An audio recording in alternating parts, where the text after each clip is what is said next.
Ibu, ibu kenal dengan iblis, Bu? Hah? Kenalan belum ya? Nah, tapi beliau terkenal kan? Terkenal.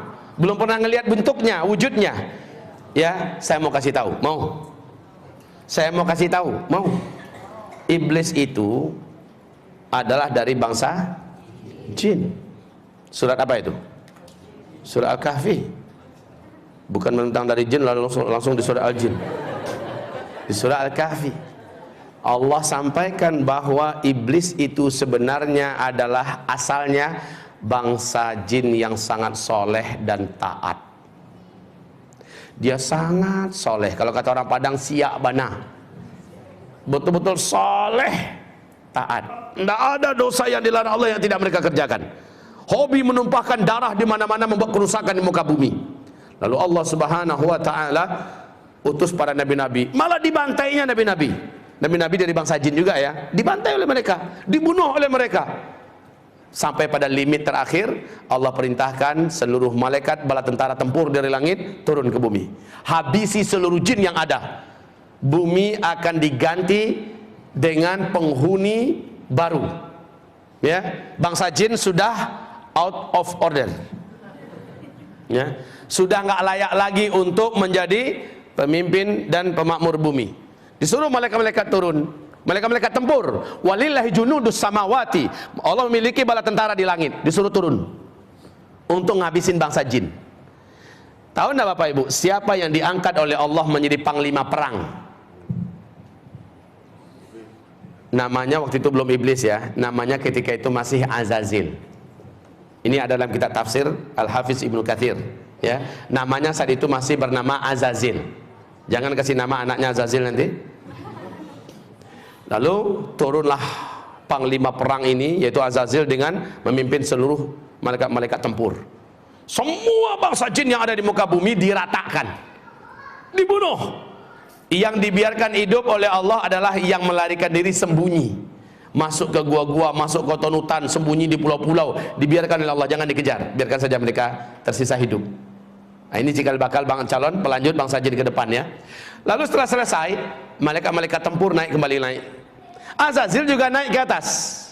Bapak Ibu, Allah kemudian menyampaikan kepada mereka semua, inni ja'ilun fil ardi khalifah. Saya punya misi akan menciptakan pengganti baru yang akan memakmurkan bumi.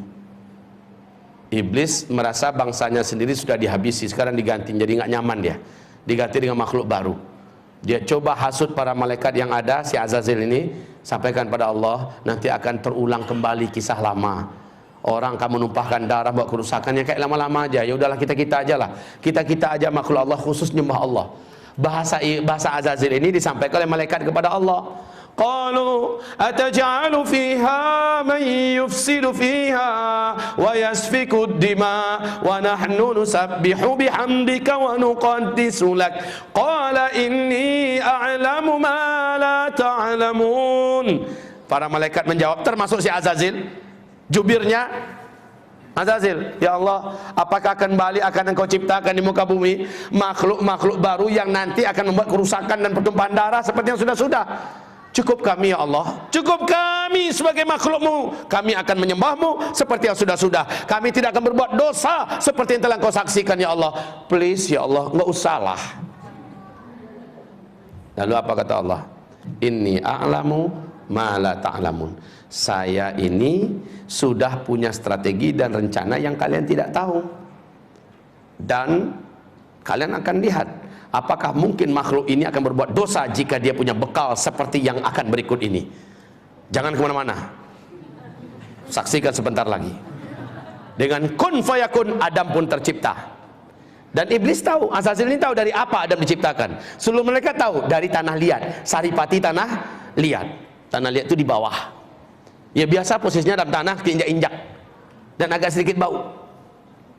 Lalu setelah jadi kun fayakun, Allah masukkan chips, ibarat kita bahasa sekarangnya, yang lengkap dengan informasi-informasi yang tidak diketahui oleh seluruh malaikat. Lengkap pengetahuannya tentang berkaitan dengan tauhid dan akidah, tentang perintah dan larangan lengkap, semuanya tahu. Apa itu cahaya, unsur-unsur cahaya, tahu Adam. Apa itu angin, ada apa bagian angin, segala macam manfaat dan mudarat angin, dan apa itu malam, apa itu siang, apa itu bebuat, semuanya lengkap. Sehingga ketika selesai diuji. Lalu Allah bertanya, hei malaikat-malaikat, sini kumpul kalian. Kamu juga Zil, sini Zil, Azazil. Ya, sini Zil. Saya mau uji kalian semua. Coba hadapi orang macam ini, makhluk baruku. Adam diuji, kalah semua, tumbang semuanya. Lalu Allah berkata, orang yang macam ini, yang ilmunya tentang aku luas, ilmunya tentang alam semestaku luas, dia tidak akan pernah mau berbuat maksiat dan dosa. Makanya dikatakan innama yakhsyallaha min ibadihil ulama. Yang paling takut kepada Allah dari seluruh hamba-hambanya adalah orang-orang yang berilmu. Jadi orang yang berilmu tidak akan berani berbuat maksiat karena dia takut kepada Allah. Setelah itu memanglah sujudlah para malaikat, karena Allah perintahkan sujud. Nah, si Azazil yang dari awal memang menyimpan sesuatu di dalam dadanya, yaitu hasad, dengki. Dia tidak rela dan dia tidak mau kalau orang senior yang hidupnya telah teruji selama ini patuh dan tunduk pada Allah, masa dia yang harus sujud pada junior yang baru saja jadi. Lalu dia nggak mau. Allah berfirman, ma mana'aka la tasjud li Adam. Apa yang menghalangi kamu tidak mau sujud? Apa jawaban iblis? Saya senior ya Allah.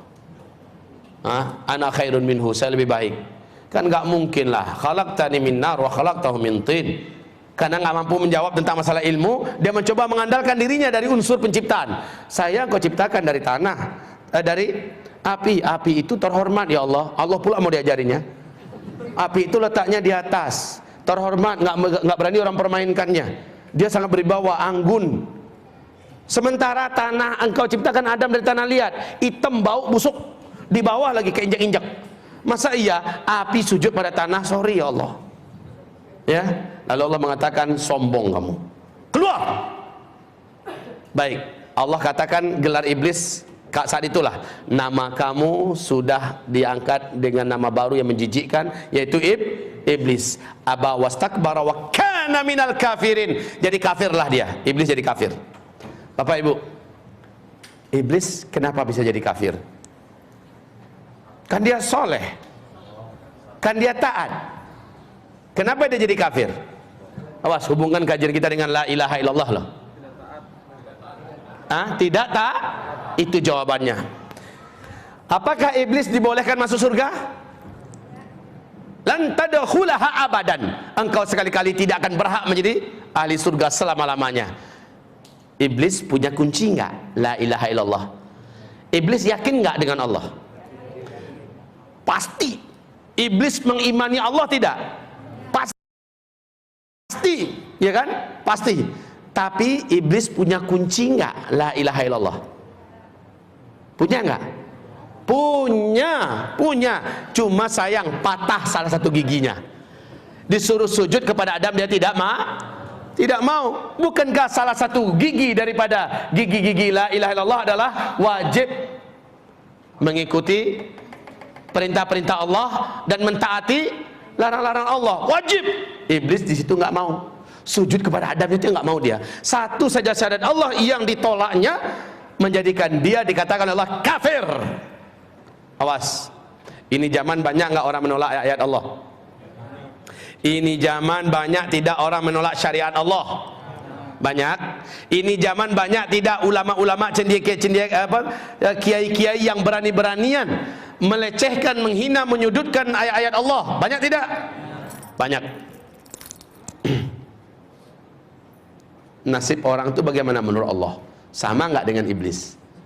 Buka surat Muhammad ayat 8 ayat 9. Surat 47 ayat 8 ayat 9. Allah katakan dalam ayat itu, siapa yang membenci satu saja di antara ayat Allah, kafir dia. Satu saja ayat Allah dia benci, dia tolak, dia musuhi, kafir dia. Kayak iblis. Iblis satu saja perintah Allah ditolaknya, maka iblis menjadi kafir. La haula wala quwata illa billah. Kalau ada hari ini orang jijik dan benci dengan syariat Islam, berarti betapa banyaknya ajaran Allah yang ditolaknya. Betul tidak? Bagaimana, syahadatnya masih selamat enggak? Kalau ada orang yang menolak dan membenci salah satu ayat Allah, umpamanya ayat perang, ayat jihad, dia benci itu ayat. Dah ketemu suratnya? Surat Muhammad, surat yang ke-47 ayat berapa? Ayat 8 dan 9. Coba lihat ayatnya. Apa bunyi ayatnya? وَالَّذِينَ كَفَرُوا فَتَعْسًا لَهُمْ وَأَضَلَّ أَعْمَالَهُمْ ذَلِكَ بِأَنَّهُمْ كَرِهُوا مَا أَنزَلَ اللَّهُ فَأَحْبَطَ أَعْمَالَهُمْ. Bacakan terjemahnya. Tolong bacakan.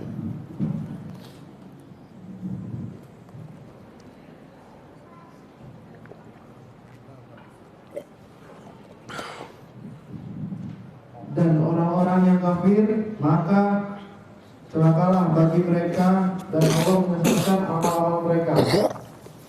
Yang demikian itu adalah karena sungguhnya mereka benci kepada apa yang diturunkan Allah atau Al-Quran, lalu Allah menghapuskan pahala-pahala amal-amal mereka. Haji mereka hapus, puasa mereka hapus, bangun masjid mereka hapus, bangun rumah-rumah panti asuhan hapus, apapun amal soleh mereka hapus. Kenapa? Ada di antara ajaran yang Allah turunkan yang dia benci.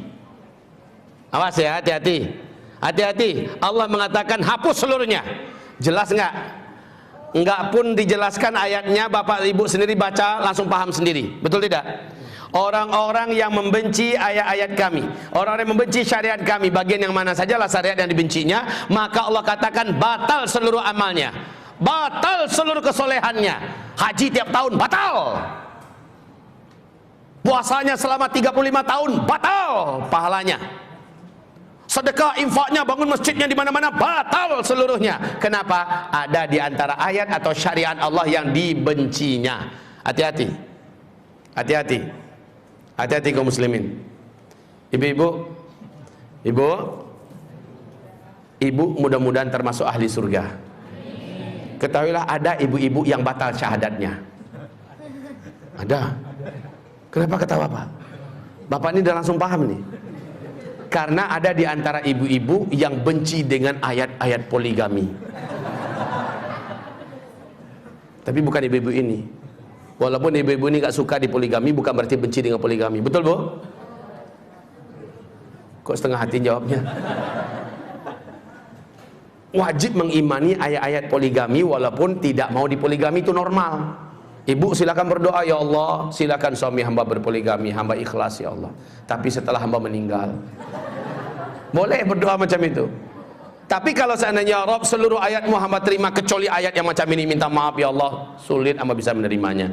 Dan hamba benci dengan ayat macam ini. Kalau macam itu sudah selesai, sudah. Iman ibu langsung batal. Seluruh amal ibu langsung batal. Nah, tapi kalau ibu mengimani itu ayat, meyakini itu ayat, hanya tidak mau dipoligami, maka itu sah. Sah ya Bu ya? Tidak batalkan iman, tidak batalkan syahadat.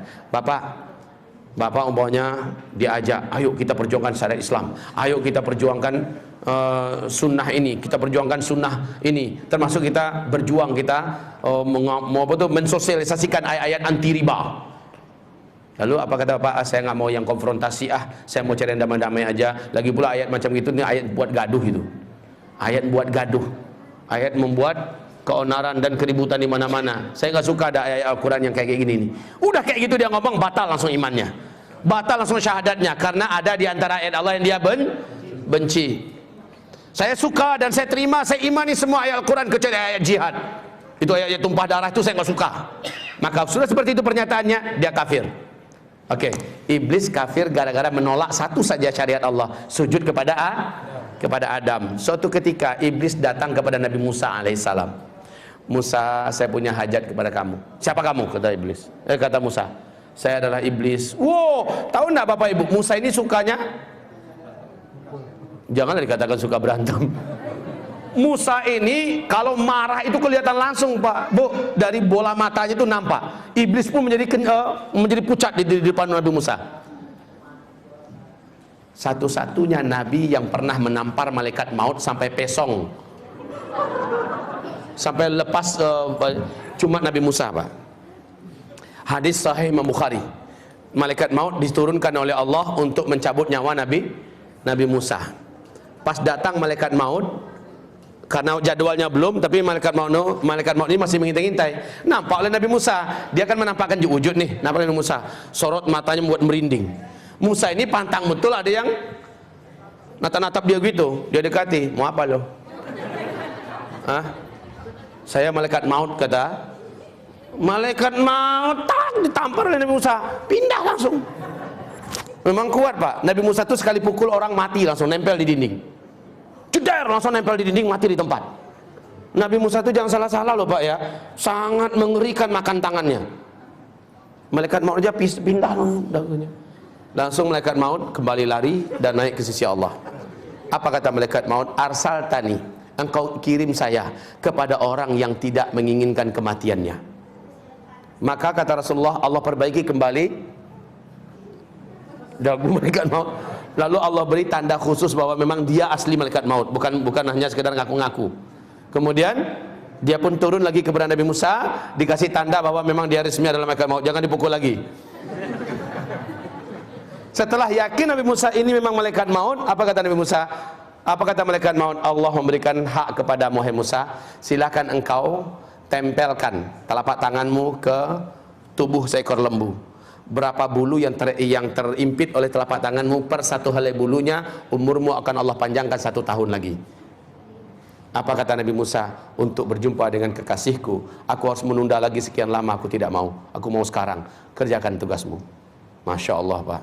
Tiap Nabi itu pasti ditawarkan, mau tambah panjang umur nggak? Setiap Nabi ditawarkan begitu oleh malaikat maut.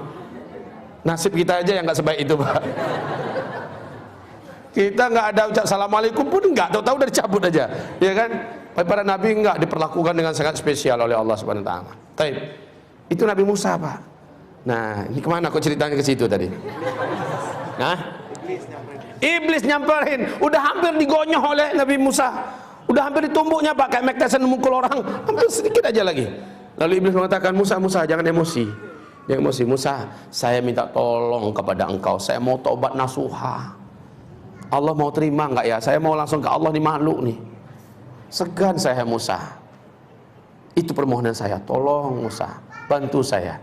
Please, engkau kan kalimullah. Engkau kan teman bicaranya Allah. Apa kata Musa? Ente tunggu di sini.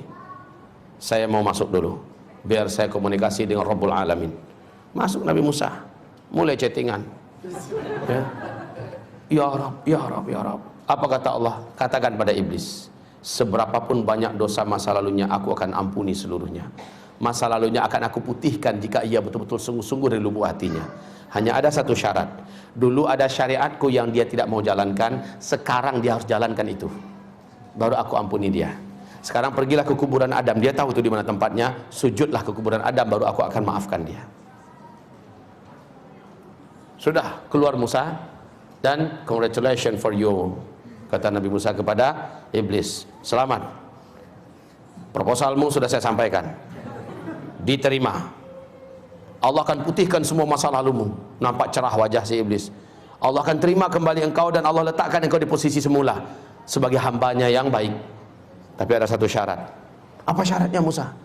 Allah suruh kamu menyempurnakan syariatnya dulu yang tidak kamu terima.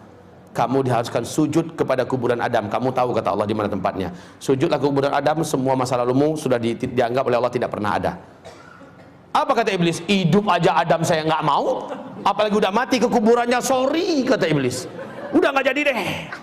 Nah gitulah Pak. Jadi intinya si Iblis ini laknatullah alaih, karena kesombongannya itu menolak satu saja syariat Allah Subhanahu Wa Taala. Coba bayangkan Pak. Ada orang-orang yang diberi kekuasaan sebentar oleh Allah, 4 tahun, 8 tahun, 10 tahun di muka bumi ini, sudah berani menolak syariat Allah keseluruhan. Iblis hanya satu saja syariat Allah ditolaknya, bagaimana hukumnya?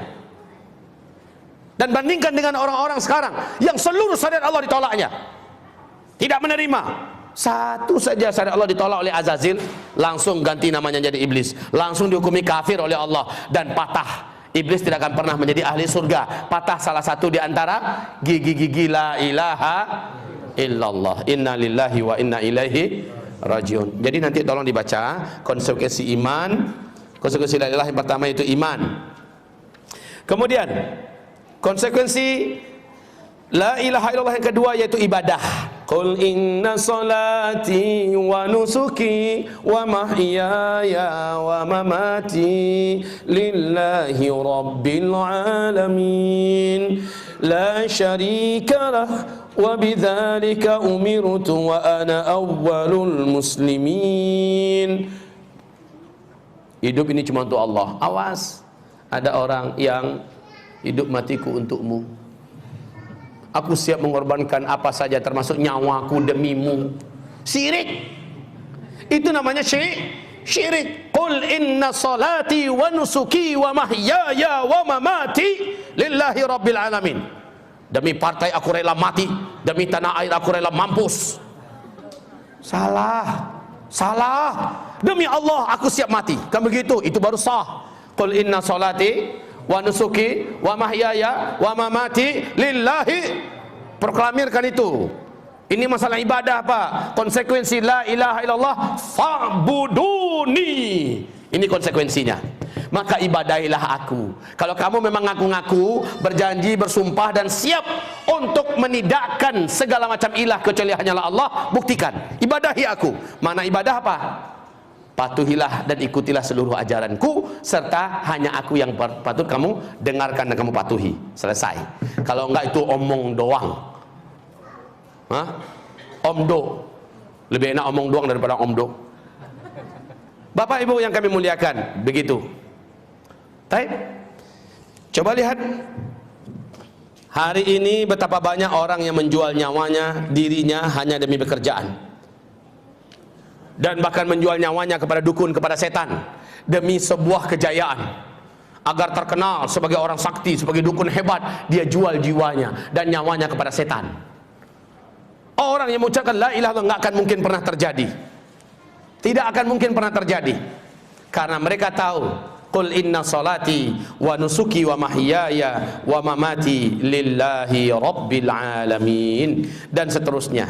Taib ibarat yang kami muliakan, lawan daripada ilah ini apa?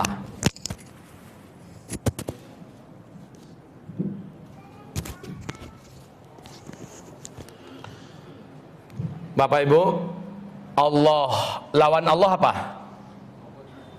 Lawan Allah apa? Ya.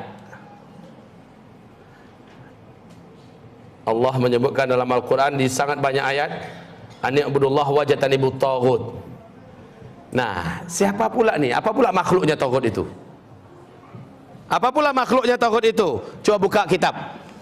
Buka kitab halaman daftar isi, lihat dulu. Selayang pandang tentang taghut internasional. Definisi taghut. Buka halaman 129. 129.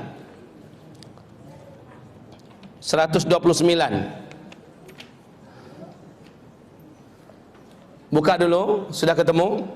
Lihat firman Allah surat An-Nahl ayat 36. A'udzu billahi minasyaitonir rajim. Bismillahirrahmanirrahim. Wa laqad ba'atsna fi kulli ummatin rasula an i'budullaha wajtanibut taghut. Dan sungguh benar-benar kami telah kirim kepada setiap umat, setiap bangsa seorang rasul. Misi mereka apa? Memerintahkan kepada umatnya, ani'budullah, ibadahi Allah. Hai kaum, ibadahi Allah. Maknanya, hai kaum, kalian harus tunduk dan patuh kepada ajaran Allah. Kalian harus tunduk dan patuh hanya kepada Allah. Kan itu intinya. Itu yang maksud dengan ibadah. Hai kaum, begitu. Wajtanibut taghut. Lawan daripada Allah adalah wajib disingkirkan, wajib dijauhi, wajib dijauhi. Wajtanibut taghut, dan jauhilah taghut. Sekarang apa itu taghut?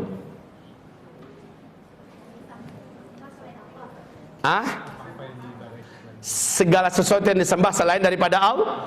Baik, sekarang taghut, definisi taghut secara bahasa dulu. Kan situ ada keterangannya di kitab. Coba lihat secara bahasa, definisi taghut secara bahasa, halaman 129. Saya persingkat batas. Tagha itu telah melampaui batas. Maka tatkala air itu telah melampaui batas sehingga menjadi meluap, kemudian terjadilah tsunami-nya Nabi Nuh karena air itu sudah menjadi meluap. Tagha. idhaba ila fir'auna innahu tagha. Pergilah engkau wahai Musa dan Harun kepada Fir'aun, sesungguhnya dia sudah tagha, melampaui batas. Sudah ngaku dirinya sebagai ilah, itu sudah melampaui batas tuh. Taib. Kemudian secara istilah lihat halaman 131. Ada A, B, C, D, E. Perhatikan, ketemu halaman 31. Taghut ini secara istilah, yang pertama menurut Umar ibn Khattab radhiyallahu anhu, Ibnu Abbas dan beberapa ulama tabi'in seperti Mujahid, Ad-Dhahhak, Qatadah, Asy-Sya'bi, Muqatil, Hasan Al-Basri, Ikrimah dan As-Sa'di berkata bahwa As-Sudi berkata bahwa taghut itu adalah setan. Taghut itu adalah setan. Saya pernah kajian saya ini Pak mendapat kritikan dari salah seorang orang yang merasa paling sunnah di Indonesia ini. Katanya Ustaz Zulkifli itu punya paham khawarij, hanya gara-gara mengajarkan apa itu makna taghut. Saya katakan taghut itu adalah, mereka katakan taghut itu adalah setan. Lihatlah Umar bin Khattab berkata apa? Itu orang berarti hanya mendengar sepotong. Penjelasan saya lengkap. Taghut itu memang setan. Menurut bahasa istilah dari Umar bin Khattab, taghut adalah setan. Tapi setan itu ada terbagi berapa? Hah? Setan itu terbagi dua. Surat Al-An'am. Wa ma arsalna min rasulin illa liyuta'a. Apa? Wa kadzalika ja'alna likulli nabiyyin aduwan syayatinal insi wal jin. Kami jadikan musuh dakwah ini adalah setan-setan bangsa manusia dan bangsa jin. Jadi Allah sendiri mengatakan setan itu terbagi dua, setan manusia dan setan jin. Lah ketika saya mengatakan setan manusia, Firaun itu setan nggak itu? Setan nggak? Namrus itu setan nggak? Dan setan sekelas Firaun dan Namrus punya kekuasaan kah? Punya bala tentara kah? Punya media kah? Punya fulus kah? Lengkap berarti ya, lengkap. Apakah Firaun munculnya hanya zaman dulu saja? Zaman sekarang ada Firaun? Ada kan? Ada. Kalau begitu Bapak Ibu, setan di zaman sekarang adalah para penguasa-penguasa yang memerangi dakwah, memerangi Islam. Setuju? Udah jelas. Berarti itulah taghutnya. Berarti itulah taghutnya, itulah setannya. Setan bangsa manusia. Kalau setan bangsa jin nggak usah diperdebatkan, semua orang udah sepakat.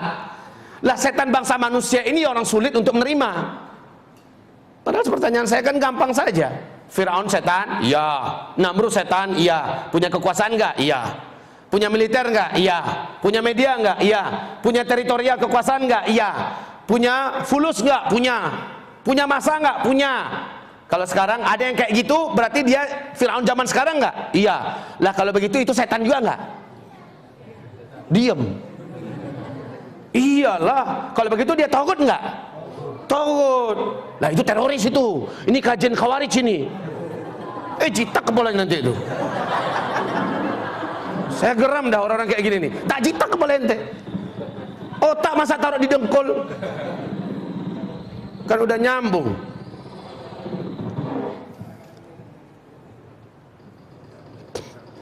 Paham ya Pak ya? Oke, kita lanjut. Makna taghut berikutnya, B. Menurut Sa'ad, Jabir bin Abdullah dan ulama tabi'in seperti Abul Aliyah dan Sa'id bin Jubair dan seterusnya, taghut adalah dukun. Nah, setiap para dukun adalah taghut. Ini pengertian taghut secara istilah. Kenapa? Kurang minyak.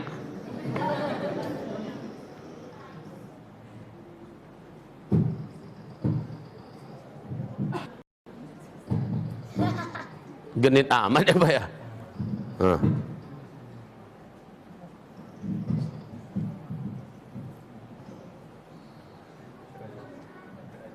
Ya, ini kayaknya nggak ada masalah di sini ya. Halo.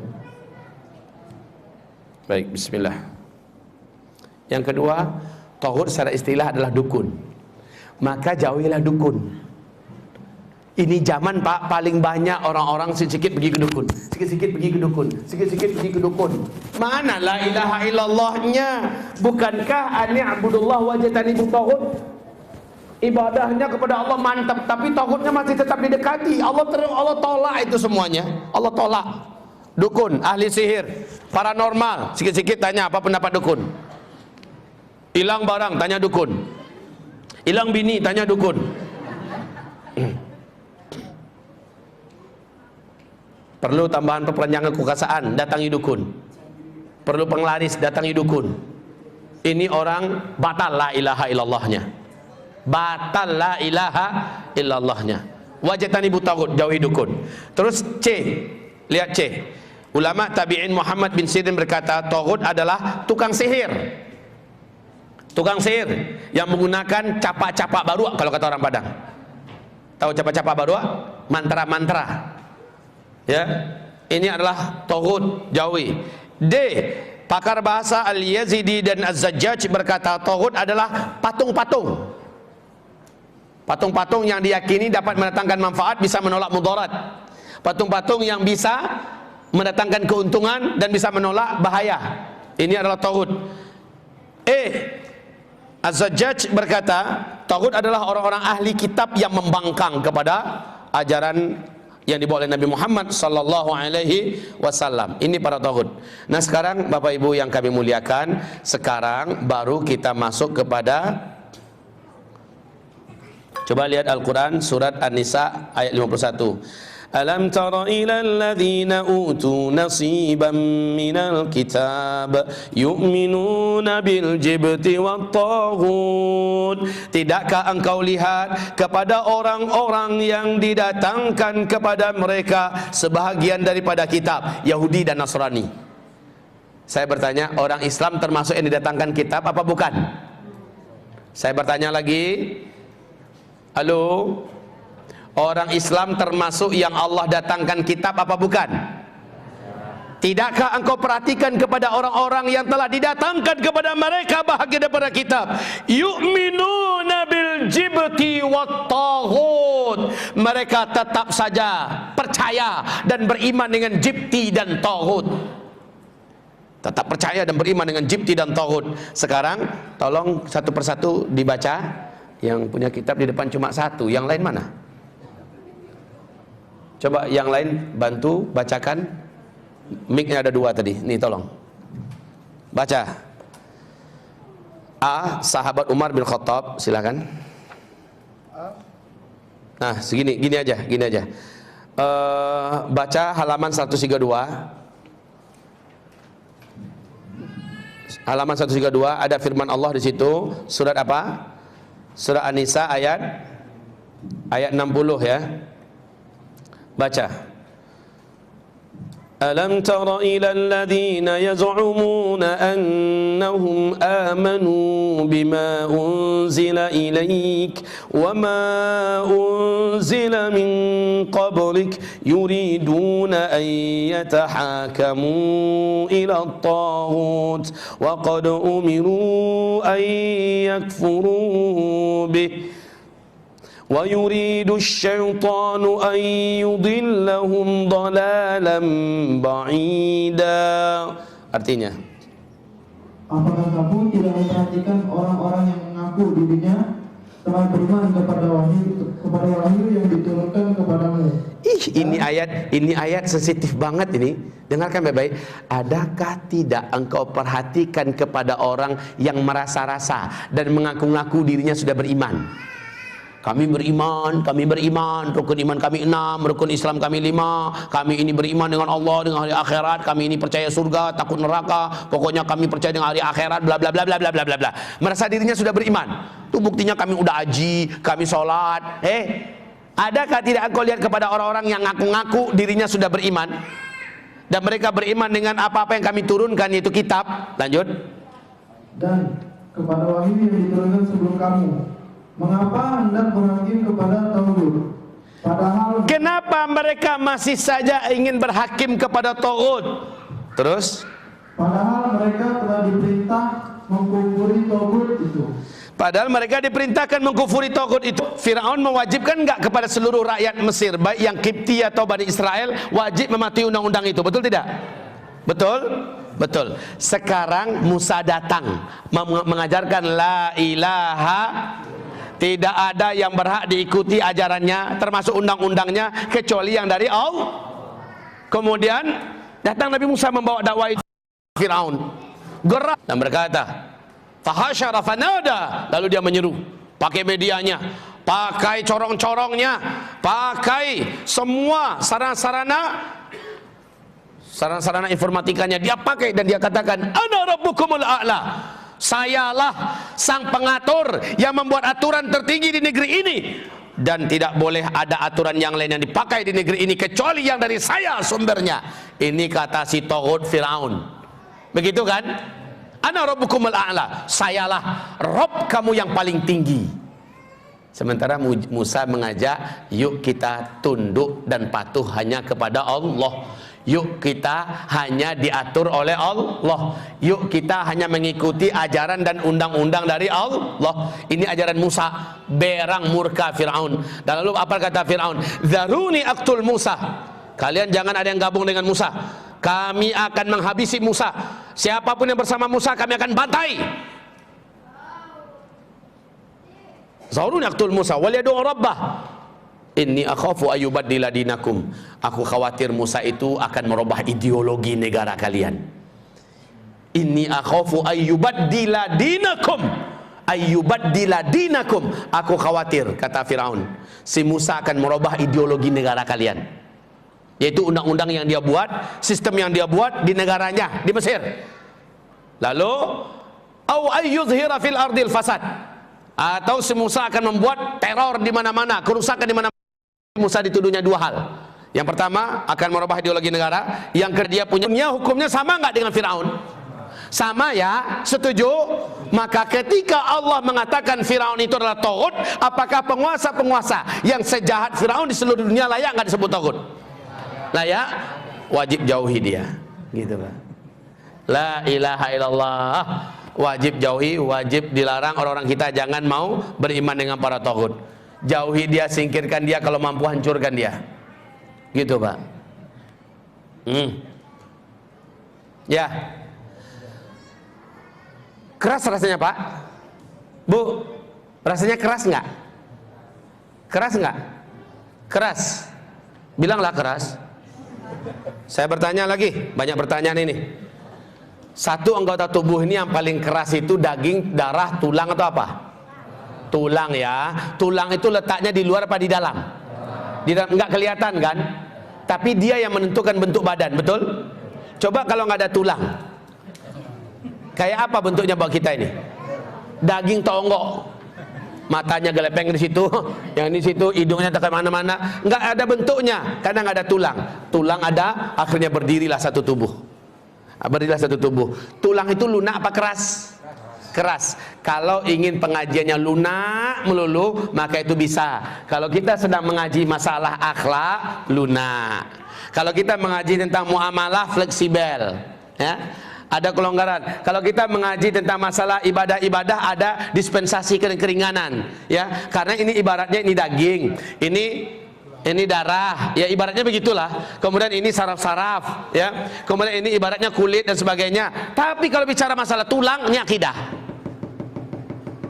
Akidah itu di dalam letaknya, dan dia harus keras. Bapak kalau dengarkan kajian saya tentang akhlak, Masya Allah. Kalau Pak dengarkan kajian tentang adab Pak, coba buka di YouTube, buka nanti zulkiflima.com, buka di Uzma Media TV Channel. Uzma Media TV Channel, ada kajian saya tentang adab Pak. Siapa yang mendengarkan kajian tentang adab, indah betul lah Islam ini terasa. Indah betul, lembut, santun, karena bicara tentang masalah darah, ibaratnya begitu Pak dalam tubuh. Tapi ketika bicara masalah akidah, tulang yang sedang kita bicarakan. Kita sedang bicara tentang masalah tulang tuh nggak boleh lembek. Apaan tulang kalau lembek? Nggak tulang namanya tuh. Kalau tulang tuh harus. Nah, inilah prinsip, inilah akidah, inilah tauhid, inilah la ilaha, nggak bisa ditawar-tawar. Hei Bilal, jika kamu tidak mau kembali kepada agama dan keyakinan lama, satu persatu dari anggota tubuhmu akan saya lepaskan dan kulit kamu akan saya kuliti. Apa kata Bilal? Bos, jangan banyak ngebacot loh. Kamu cabutlah kuku saya satu persatu dalam keadaan saya hidup-hidup, silahkan. Kamu kuliti kulit kepala saya ini, silahkan. Kamu berharap saya akan melepaskan akidah saya, tidak akan pernah terjadi, sorry. Coba lihat. tegas, siap untuk meninggal dunia. Ashabul Ukhdud, apa yang dilakukannya ketika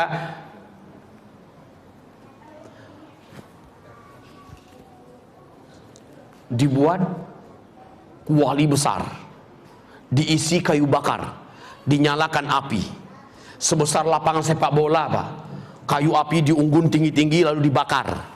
Penduduk disuruh memilih kembali kepada keyakinan lama atau tetap mempertahankan la ilaha illallahnya. Masuk. Qutila ashabul ukhdud an-nari dzatil waqud. Ya kan? Mereka memilih jihad, loncat la ilaha illallah ke panggang, masuk surga. Semuanya pada loncat, raja pada gila-gila, pada geleng-geleng kepala. Gila nih orang-orang, lebih milih mati daripada kembali ke agama lama. Ini masalahnya masalah prinsip, nggak bisa tawar-menawar. Sampai-sampai seorang ibu mau sambil membawa bayi kecilnya, mau loncat lagi tapi iba hatinya, dia lihat wajah si anak. Rasul menceritakan ini dalam hadis yang sahih. Apa kata anak berbicara ketika itu dengan izin Allah? Ma, jangan ragu ma, kita menuju ridho Allah dan surganya. Ma, aku dan mama akan sama-sama ke dalam surga. Ma, loncat ma. Gitu.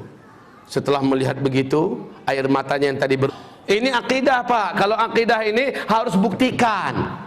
Maka mana spidol?